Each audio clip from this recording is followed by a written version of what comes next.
संदीप जी, आपका हार्दिक स्वागत है एडीएस भारत न्यूज़ पर।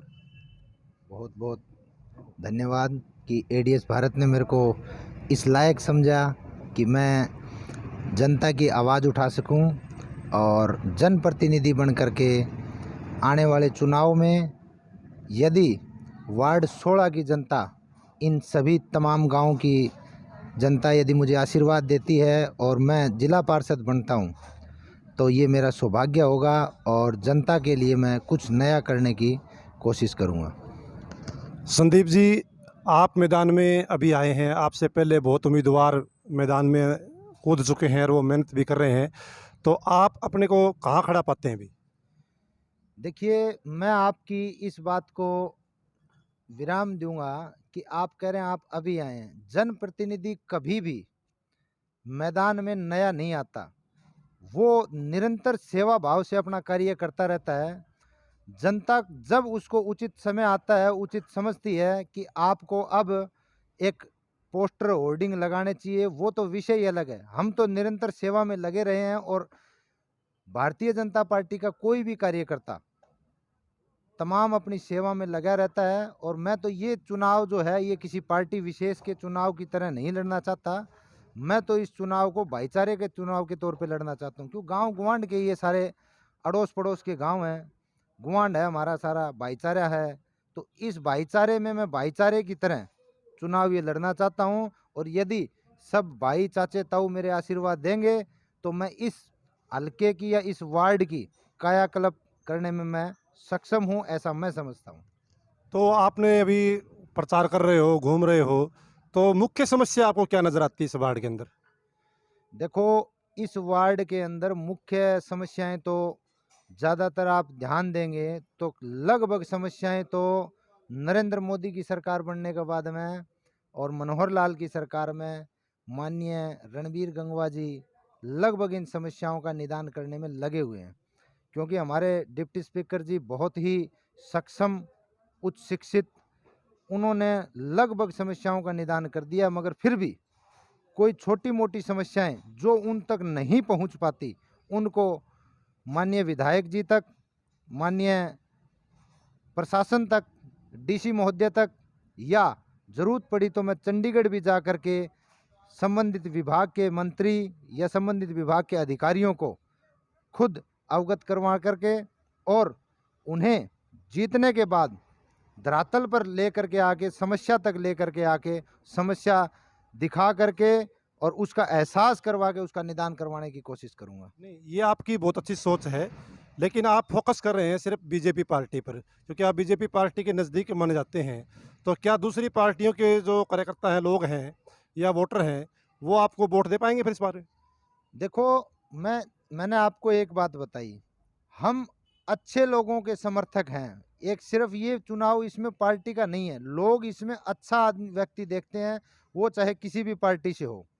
ये भाईचारे का चुनाव होता है, इसमें वो चाहे जुड़ा बड़े स्तर पर किसी भी भारतीय जनता पार्टी, इनेलो, कांग्रेस, जेजेपी या किसी अन्य दल से जुड़ा हो, वो अलग बात है। मगर जो पब्लिक के बीच में रहेगा, जो पब्लिक की समस्याओं का निदान करेगा, 24 घंटे लोगों के लिए अवेलेबल, वही लोगों की पसंद बनता है और उसी को लोग अपना मत देना पसंद करते हैं। और एक मजबूत व्यक्ति को और सक्षम व्यक्ति को, सक्षम किस क्षेत्र में, शिक्षा के क्षेत्र में या अन्य कोई भी क्षेत्र हो सकता है जिसमें वो मजबूती से उसकी आवाज़ रख सके और पंचायती तौर पर ज़्यादातर बातों को पंचायती तौर पर सुलझा करके और लोगों को कोई झगड़े का समाधान ना बनाए और ज़्यादातर समस्याओं का समाधान अपने आप हो जाए। आपने ये बात कही है, बहुत अच्छी बात कही है कि पंचायती तौर पर ये हम चुनाव लड़ेंगे। तो लेकिन एक बात और है कि अगर पार्टी सिंबल पर चुनाव लड़ती है, तो क्या आपको बीजेपी अपनी टिकट देगी?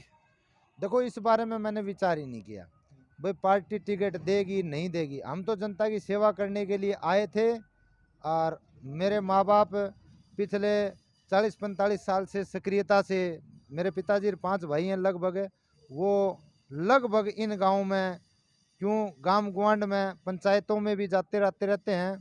तो एक ही बात है कि बात मजबूती से पंचायत में पूर्ण बात रखें।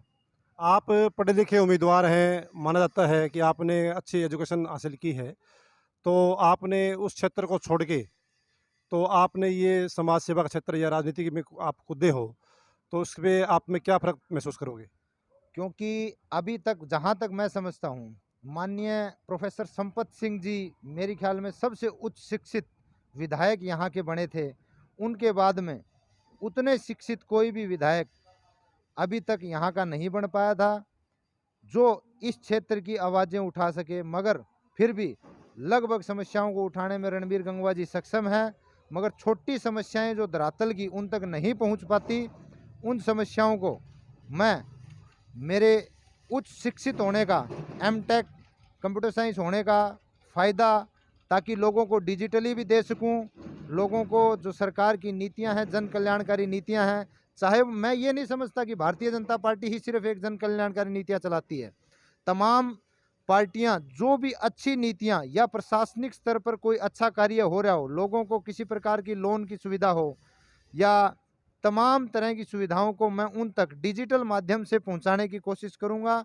और एक इस प्रकार का सॉफ्टवेयर डेवलप करें कि हर वोटर को विद मोबाइल नंबर्स उनको जोड़ करके और उनके ग्रुप्स बनाए जाएं, व्हाट्सएप ग्रुप्स बनाए जाएं, उनसे जोड़ के, ताकि समय रहते उन तक समस्याएं तो जनप्रतिनिधियों के माध्यम से प्रशासन तक पहुंच सके और प्रशासन की योजनाएं पब्लिक तक ग्राउंड पर पहुंच सके।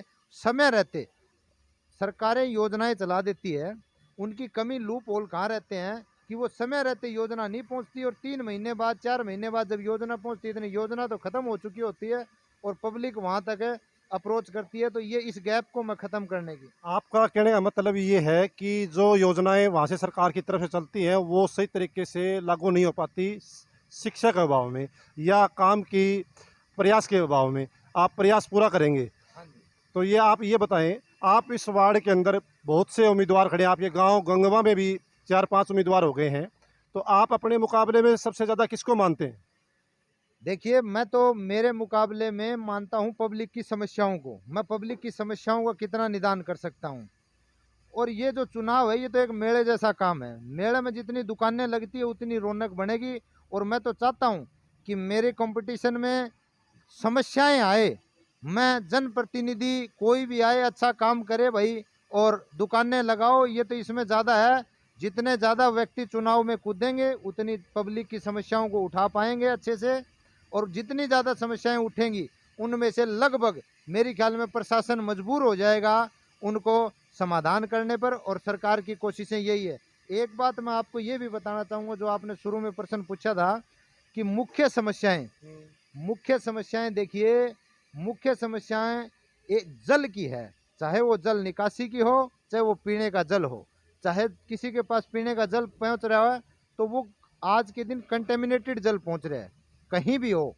मैं ये नहीं कहता, ज़्यादातर समस्याएं उल्टी की, दस्त की, आप देख रहे हैं मेरे गांव में अब बहुत ज़्यादा समस्या आ रही है। हमने पीछे भी जन स्वास्थ्य विभाग के कर्मचारियों से बात की थी, एससी साहब से मैंने, कि एससी साहब इस तरह की दिक्कत इस गांव के लोगों को आ रही है।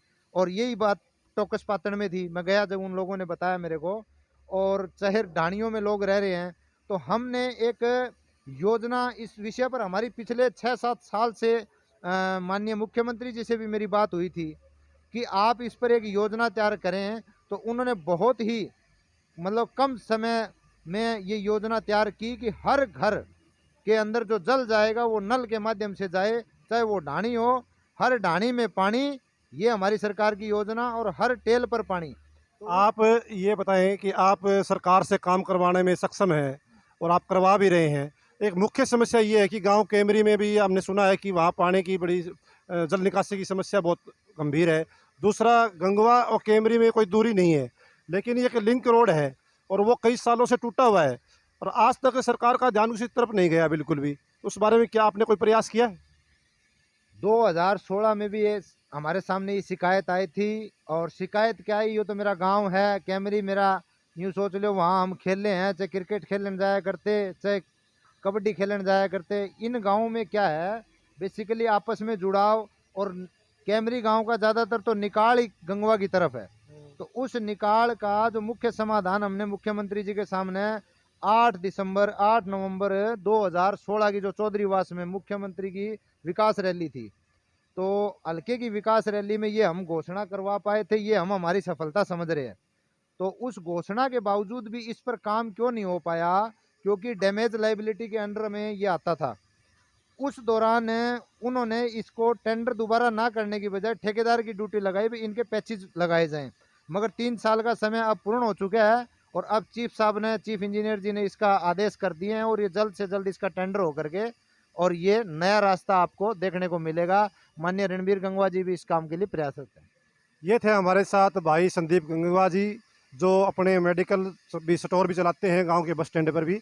आपका बहुत बहुत हार्दिक धन्यवाद संदीप जी, जो आपने हमें इतना समय दिया और जन समस्याओं को उठाने का माध्यम हम भी आपकी आवाज़ लोगों तक पहुंचाएंगे। और एडीएस भारत न्यूज़ आपका हार्दिक धन्यवाद करता है। हम आपका बहुत बहुत धन्यवाद करते हैं सभी दर्शकों का। और मैं एक निवेदन और करूंगा सभी दर्शकों से, एडीएस भारत के सभी दर्शक और जो भी चैनल के संचालक हैं, कि लाइक शेयर एंड कमेंट ना भूलें, ताकि ये जो जनप्रतिनिधियों की आवाज़ एडीएस उठाता है और जनता की आवाज़ और सच्ची और धरातल की आवाज़ जो एडीएस उठाता है, ये आप तक जल्द से जल्द समय में पहुंच सके। इसके लिए लाइक शेयर एंड कमेंट और इसको फॉलो करना ना भूलें। धन्यवाद। धन्यवाद एडीएस भारत। धन्यवाद जी।